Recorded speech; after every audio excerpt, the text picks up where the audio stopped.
Bismillahirrahmanirrahim. Assalamualaikum students. Hope so you are fine. Today we are going to discuss the numerical problem of class 9 physics chapter number 4 turning effect of forces, numerical 4.9. A nut has been tightened by a force of 200 Newton using 10 centimeter long spanner. What length of a spanner is required to loosen the same nut with 150 Newton force? हमारे पास कह रहे हैं कि एक नट है, उसे tight करना है। हमारे पास फॉर एग्जांपल एक नट है, उसे हमने एक स्पैनर से टाइट करना है। ये हमारे पास नट है और ये हमारे पास एक स्पैनर है। उसका हमारे पास उन्होंने दिया हुआ है कि उसका जो मूवमेंट आर्म है वो हमारे पास 10 सेंटीमीटर है। हमारे पास उसके ऊपर फोर्स लग रही है 200 न्यूटन की फोर्स लग रही है और हमने एक नट को टाइट करना है जिसका हमारे पास रेडियस मूवमेंट आर्म कितना है 10 सेंटीमीटर है। फॉर एग्जांपल यहाँ से हमारे पास यहाँ तक एक स्पैनर है जिसका हमारे पास रेडियस मूवमेंट आर्म 10 सेंटीमीटर है। उसके ऊपर फोर्स लग रही है 200 न्यूटन और वो क्या कर रहा है, टाइट कर रहा है नट को।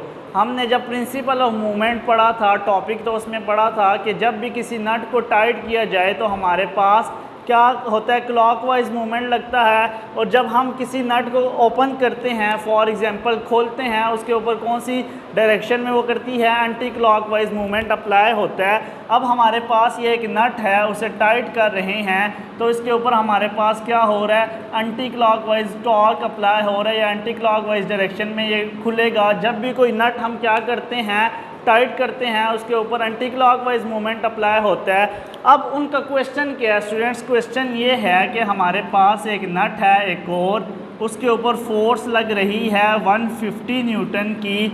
हमने उसका रेडियस फाइंड आउट करना है। रेडियस मीन के मूवमेंट आर्म फाइंड आउट करना है कि हमारे पास एक बच्चा है, फॉर एग्जांपल एक लड़का था, वो 200 न्यूटन की फोर्स लगा रहा है एक नट के ऊपर, नट को टाइट कर रहा है।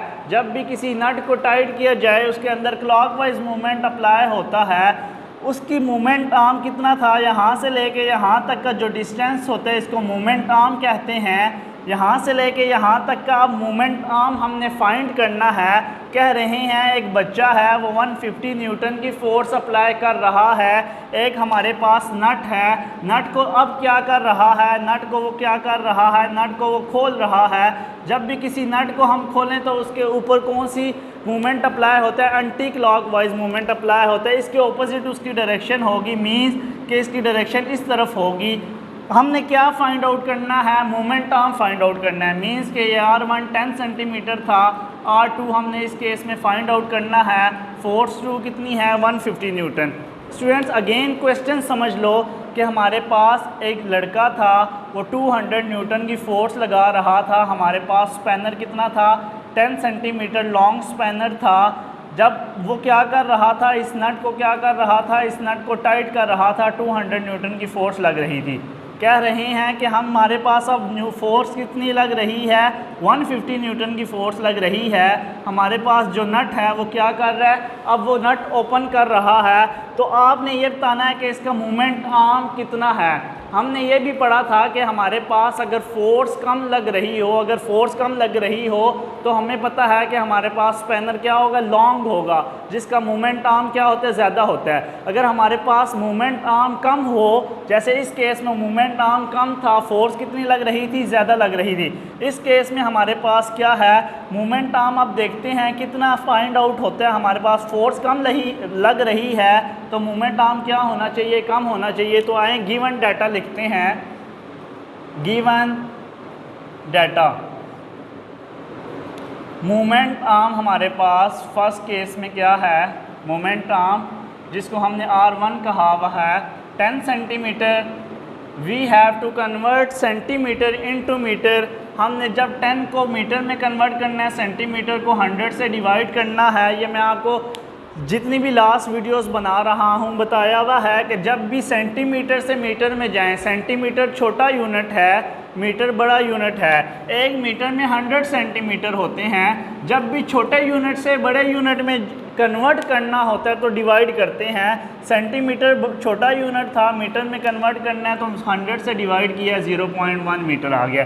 फोर्स कितनी लग रही है हमारे पास, जिसका मोमेंट आर्म 0.1 मीटर है। Force F1 is equal to 200 Newton.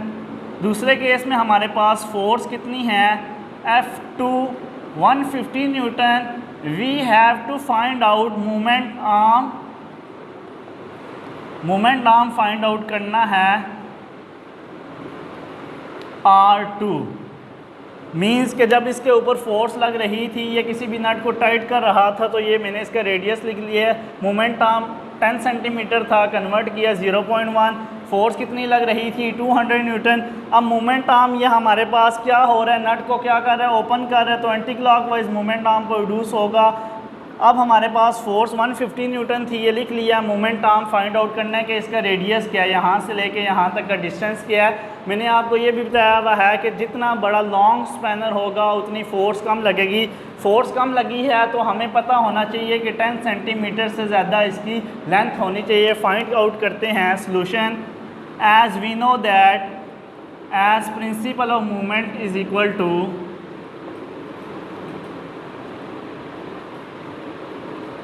clockwise movement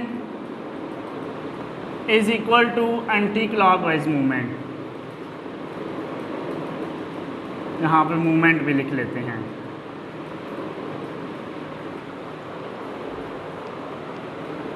ये मैं डायग्राम समझा दिए, ये मैं रेस कर देता हूँ स्टूडेंट्स।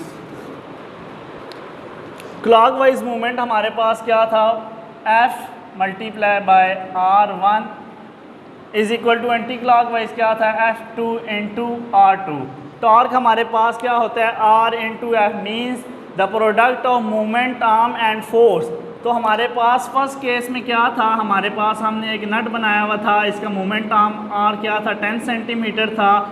फोर्स कितनी लग रही थी, इसके ऊपर फोर्स 200 न्यूटन लग रही थी। तो टॉर्क प्रोड्यूस होता है T इज इक्वल टू हमारे पास क्या होता है, मोमेंट आर्म इंटू F। तो इसी तरह दूसरे केस में हमारे पास क्या था, हमने R2 फाइंड आउट करना है।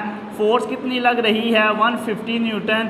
तो एंटी क्लॉकवाइज हमारे पास क्या था, F2 इंटू R2। इसे मैंने फोर्स F1 कहा था, इसे F2 कह दिया। जस्ट वैल्यूज़ पुटअप करनी है, हमने ये फाइंड आउट करना है मोमेंट आर्म इसका क्या है। जो चीज़ फाइंड आउट करते हैं उसे आप एक तरफ रख लो, बाकी इक्वेशन को रीअरेंज करो। F1 मल्टीप्लाई बाय R1, हमने ये चीज़ फाइंड आउट करनी है। फोर्स 2 इसके साथ मल्टीप्लाई हो रही है। जब ये दूसरी तरफ लेके जाएंगे तो ये हमारे पास क्या हो जाएगी, डिवाइड हो जाएगी। जस्ट वैल्यूज़ पुट अप करते हैं। F1 की वैल्यू क्या है हमारे पास, 200 न्यूटन। R1 हमारे पास क्या था, 0.1। F2 हमारे पास क्या थी वैल्यू, 150 न्यूटन। R2 कैलकुलेटर से हम ये सॉल्व आउट करते हैं।